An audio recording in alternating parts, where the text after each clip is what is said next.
Hello and welcome back to another episode of a weekly Waypoint. Today we are playing Rocket Racing, the new racing game made by Psyonix, the people what made Rocket League, except this one's in Fortnite. It's part of a whole Find It in Fortnite thing where they're putting live service games inside Fortnite and you can progress your battle pass by playing these games instead of Battle Royale if you like. I don't think it's quite as efficient, but it is a decent chunk of XP you can still get. There's also, of course, as I've already featured on my channel, Lego Fortnite, which is surprisingly good and, deep. And there's also Fortnite Festival, which is their answer to Guitar Hero or Rock Band, and I had massive doubts about that because obviously you don't have like a guitar peripheral to plug in and use. Instead, you, at least on the difficulties I've played so far, you use left, right, X and B.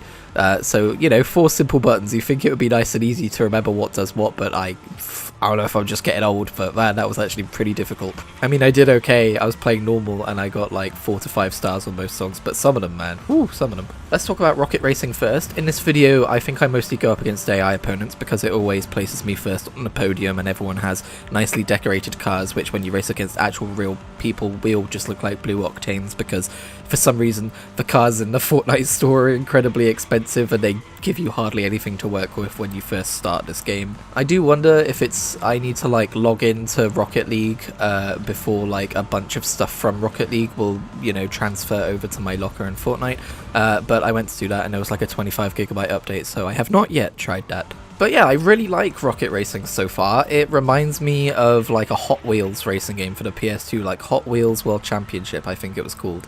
I don't know, there's just a vibe about it. These kinds of racing games don't get made all too often these days. I mean, recently we have had like Hot Wheels Unleashed and that Lego racing game I haven't had the chance to play yet, but for the most part we don't tend to get racing games like this nowadays, so I'm pretty happy to see something like this being played by so many people at the minute and, being, I assume, well received. I haven't heard anything bad about it. As for Fortnite Festival, yeah, I think I already pretty quickly mentioned, but I enjoyed it more than I expected to. I'm not a huge fan of the songs which are currently on rotation. I don't think I will ever be a huge fan of the songs which are going to be in rotation. I don't think my particular genre of music is well featured in Fortnite. I don't think the kids get down with it, as they say. They don't say that. I'm just making myself sound old on purpose. I'm 28, it's fine. I'm not hugely old, but Fortnite makes me feel like I'm an ancient old man sometimes.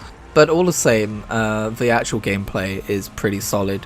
I really like how, because I never played like Rock Band or anything like that, the only thing I ever played was Guitar Hero World Tour, I think it was.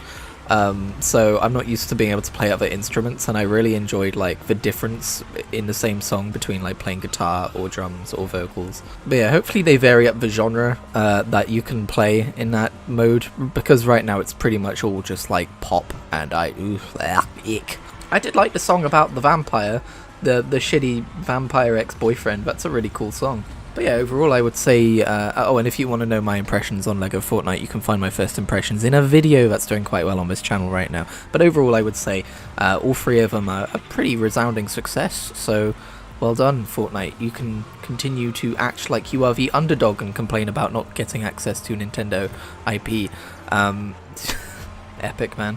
In other news, the Game Awards happened. I talked about them last week and I'm going to talk about them again this week. This is very much like a 1-2 punch, kind of a 2-week stint here, isn't it? It's me going, what are these things going to be like? And then this week it's me going, this is what these things were like. I think I underestimated, the Game Awards in terms of the things that they would announce, the games that would be announced there. I think I said last week, things don't typically get announced that I'm excited about.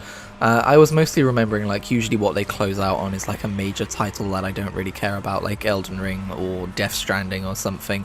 This year it was Monster Hunter Wilds, so we're continuing that trend, but it's cool I guess that they're making another Monster Hunter World style Monster Hunter game. I'll probably end up checking it out at some point, but Monster Hunter has yet to really grab me. And trust me, I've given it a fair few opportunities to really grab me. No, one of my highlights from the show was Light No Fire, which, aside from its name, is a really cool looking successor to No Man's Sky, where instead of having an infinite generated universe to go and explore in a sci-fi kind of a way, you've got this like larger than Earth scale planet to explore in a fantasy kind of a way.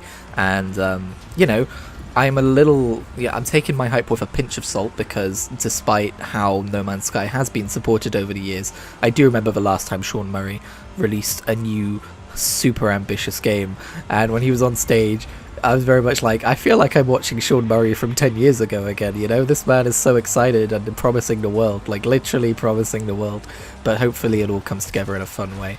They had an exchange with Twitter, on Twitter with Cyberpunk, who were like, you know, don't worry, you can just fix it later, haha. And I was like, is that an okay joke to be making? It's still not cool to release a game in the state that it originally came out in, but no, I'm gonna stop being grumpy. I'm very excited for Light No Fire. I think the challenge with that game is definitely going to be, can you make an entire planet, you know, like, you're selling me an entire planet the size of Earth to scale in-game, or larger even. So make me want to explore it. How are you going to make me want to explore it, and what's that going to look like in terms of gameplay? Obviously it's going to be like, oh, these biomes. You're not actually going to explore the entire Earth. That'll probably take like longer than you have in terms of your own lifetime maybe. But are you really going to be able to sell the grandeur of an entire planet and make me feel like I am playing a game to scale in a way that has never been done before? Because I want it to feel that way, and I hope it does, and I kind of believe that they will be able to pull it off, because they pulled off the Infinite Universe thing in No Man's Sky pretty well eventually. Even now though, in No Man's Sky, I get to a point after maybe like 20 hours in a save file where I'm like, I've kind of seen it all, you know, like there's still a limited number of planetary flavors, and when you see them all, it's kind of like, well, you know, I already know what the rest of the universe looks like. And of course it's worth mentioning that in No Man's Sky you do have planets to scale of actual planets, but no one's bothered exploring most of them because they are all a single biome, and you know, there's a very limited amount of things you can see. It's more about seeing what's on different planets than what's on all of one. The creators of Dead Cells are making a new, presumably roguelike, called Windblown, which looks really fun. It had this kind of like cutesy but surprisingly gory animated trailer, which was cool. I don't believe we saw much or any gameplay, but you know, it sold the idea of what the gameplay is going to be pretty well, and the change in tone compared to Dead Cells. And to be fair, I've still got a ton of Dead Cells to go and play. I've never finished that game, but I might go and do that because I did enjoy my time with it. Visions of Mana had my attention because I was just trying to figure out what franchise it was the entire time. I've never played a Mana game, but I think it's cool that an old RPG series like that can be revived, and I have a thing for like these cel-shaded anime RPG games, man. They just look gorgeous to me. I know like not everyone's gonna feel that way, but to me they look absolutely gorgeous, and I am tempted a little bit, you know, like I don't know if it's gonna be a very good stepping on point for someone who's never played a Mana game before. You would assume so, right? It's on my radar, I'll leave it there. This wasn't an announcement, but there was a new trailer for Persona 3 Reloaded, and I was surprised at just how hyped I am for that game, because I played the first, I would say, 5 to 10 hours of Persona 3 Portable on Game Pass, and for the record, I'm not like a Persona fan. I've never really played a Persona game. I played a little bit of Persona 5 as well, like the first 2 hours of it maybe. And yeah, I just saw that trailer for Persona 3 Reloaded, and you know, it helps that it's coming to Game Pass, but I was like, I'm gonna play the fucking shit out of this game, and then I'm gonna play Persona 4, and then I'm gonna play Persona 5. They announced that the Dishonored devs are making a Blade game. That's pretty cool. And that's just about everything that's caught my eye. There's also been some conversation about the amount of time that was allotted to let people do their, you know, speech for when they accept their awards, and I absolutely 100% agree with the conversation that's happening around that. It was way too short, and asking people to wrap it up when they're trying to thank people who have passed away on their team during development is such a bad fucking look, and that needs to change. Jeff Keighley put out a tweet saying like, oh yeah, I asked him to relax that rule as the show went on. I'm like, fucking did you? It didn't seem like it. It seemed like it got shorter as the show went on. Especially when Hideo Kojima is allowed 8 minutes on stage to talk about a title card, like, come on. There was also some discussion before the Game Awards started about some people were looking at people on the board and people who decide who wins what awards, and like noticing that there's some definite conflict of interest in terms of bias there as well.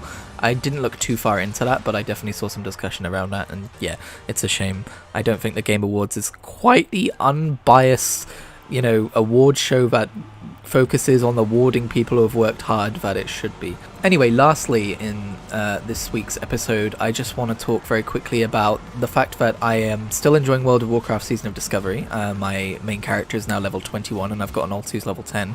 Although my guild did implode yesterday, I have found another one where we seem to have all moved to. But I've also decided to give Guild Wars 2 another try because I just burned out on that game really quickly in terms of the leveling process. But I just feel like I didn't give it enough of a chance, so I'm back in there and I'm actually really enjoying it now. I was wondering if maybe Mesmer was a problem because my main character is a Mesmer. Maybe I'm not enjoying that class as much as some others, because I remember that I also tried Guardian when I was playing with Reese and I really enjoyed Guardian's abilities more so than I think I enjoy Mesmer's. So I have rolled a new alt, an Elementalist, and I know Elementalist is meant to be like quite complex to play, but honestly I've looked up like why it's considered complex and it doesn't seem that difficult to me. You're just swapping elements instead of weapons, it's fine.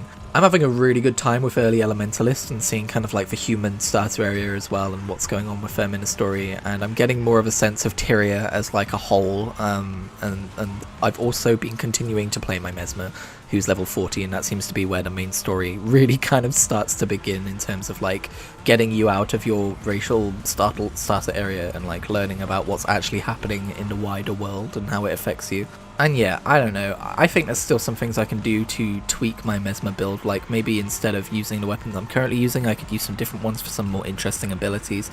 But I'm having a hard time staying alive a little bit as a Mesmer as well, in some like story instances, which is kind of a shame. But I just stopped and went and did some crafting. And they have this, I think it's a new system, I don't remember it being there before, but they have this system now, like a list of objectives which will award you with like pretty big chunks of XP for basically, you know, doing things for the first time on a character, like learning a crafting discipline or something.